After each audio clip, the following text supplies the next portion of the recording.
Welcome back to the continuing adventures of the monad. The general theme of the last few presentations is to point out the major realization that humanity needs to grasp. It is that there is a need to relate consciously and effectively the spirit, third, and the soul, second triads, with the persona and its threefold nature. How is this done? It happens through the creative work of the persona. This is augmented by the magnetic power of the triad.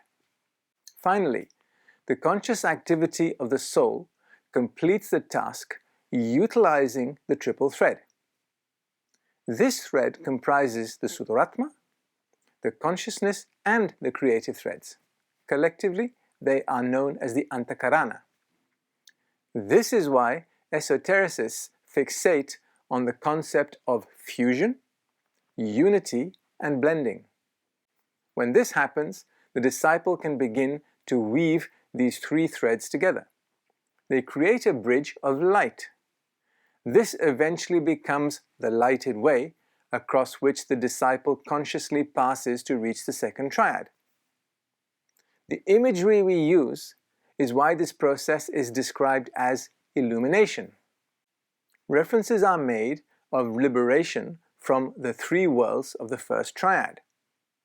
Yes, the monad is able to see beyond the confines of its organic reality suit, but it still has to function on these three planes of matter.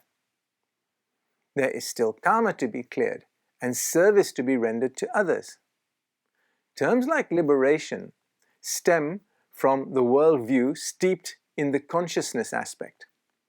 This view is inherited from teachers who dwell on the second triad. As someone firmly rooted in the first triad, I do not long for liberation.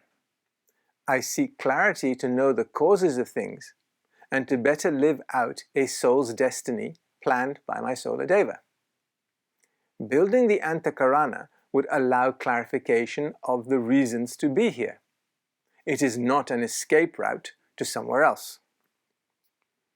It is worth reiterating the theme of the last two presentations, which was about understanding the three types of consciousness that need to be fused and expressed in a creative manner. The first of these we can call the Shambhala consciousness. It brings into focus an awareness of the unity and purpose of life. The disciple comes to recognize and cooperate with the divine plan at a level intelligible to them. Life is driven by a will, a direction, and an understanding of the oneness of purpose. This consciousness is influenced by the triad, as was highlighted in the table that showed two possible paths. This consciousness is driven from outside the solar system and manifests through the third triad. The second expression of consciousness is called hierarchical consciousness and results in the disciple gaining an awareness of self and the soul. There is a recognition of divinity. We know divinity is a code word for the hierarchy in the third triad, operating from plane 44, known as the divine world. The abiding forces that drive this consciousness are love, attraction, and a relationship with all. Whereas Shambhala consciousness was influenced by the triad, hierarchical consciousness is influenced by the soul. Here the term soul is shorthand for our solar devas. Finally, we come to human consciousness, where the disciple gains an awareness of the soul within form. Slowly, a recognition emerges of the existence of the soul, and cooperation develops between the persona and the soul. These are the fields of intelligent action and expression. The primary influence here is the consecrated persona. The concept of sanctification inherent in the use of the term consecrated is not related to a priest sprinkling holy water over your head.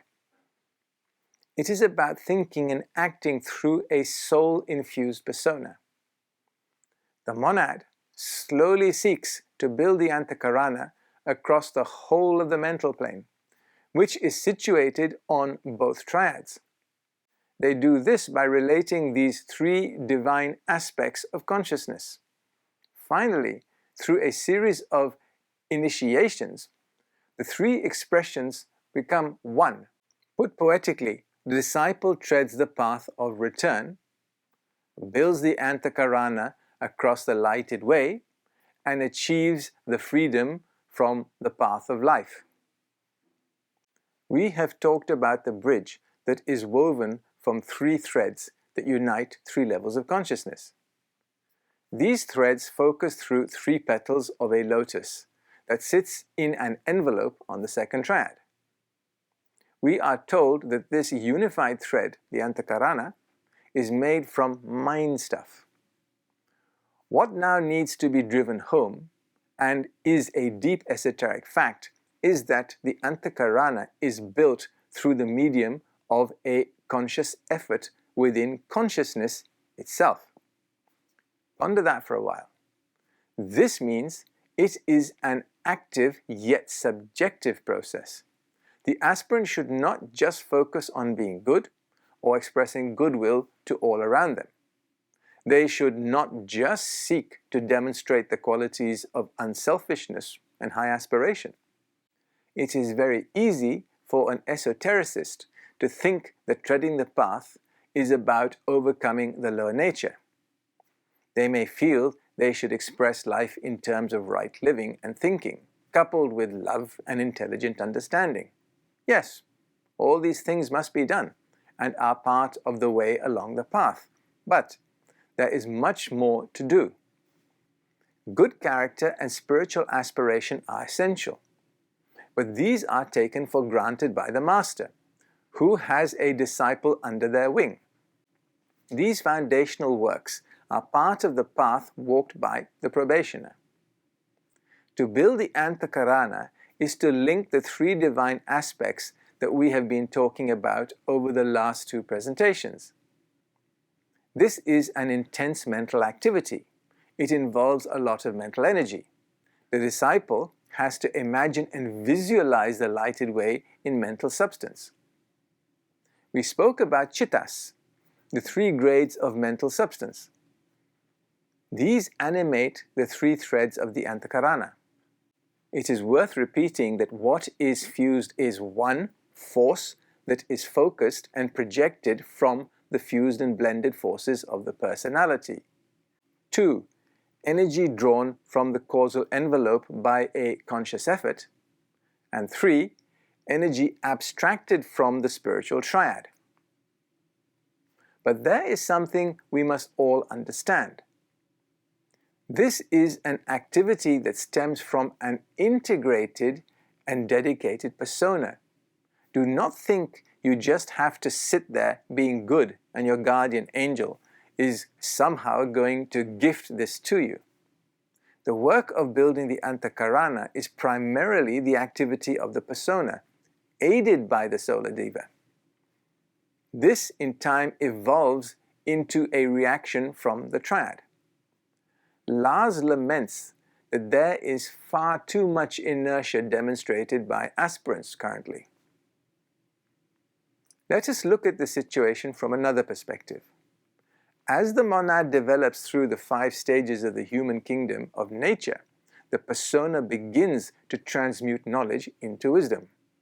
When this is sufficiently developed, the I too is taken and the focus of the monad moves from the 48-1 permanent atom in the emotional body into the 47-4 permanent molecule found in the mental envelope.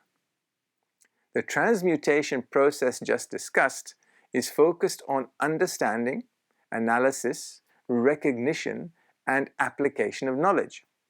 The persona at this time is also functioning from the highest levels of its emotional body, 48, 2, and 3. It begins to see love not as something romantic, but as group well-being. It is not seen in terms of the personal self, desire, or even aspiration. True love is only properly understood by the monad focused in its mental molecule, which is spiritually orientated. There are monads focused in their mental body who are card-carrying atheists.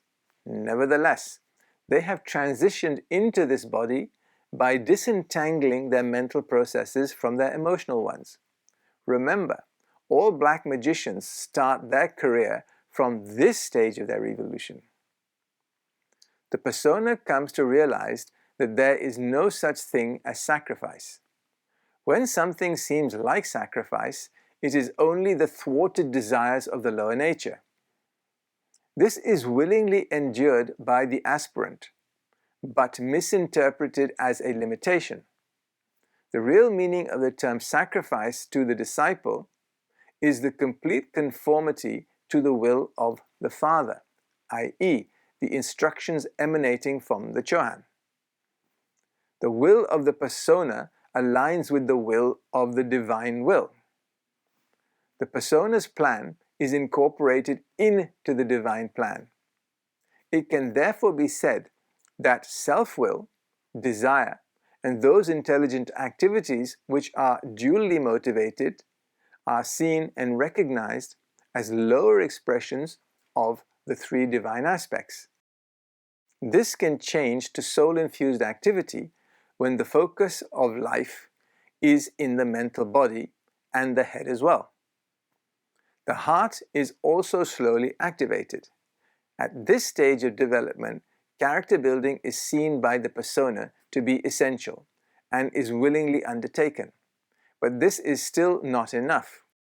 When these foundations of good character and intelligent activity are fairly well established, something still higher is needed. It is more subtle and must be erected from this substructure. That will be the topic of the next presentation. Thank you.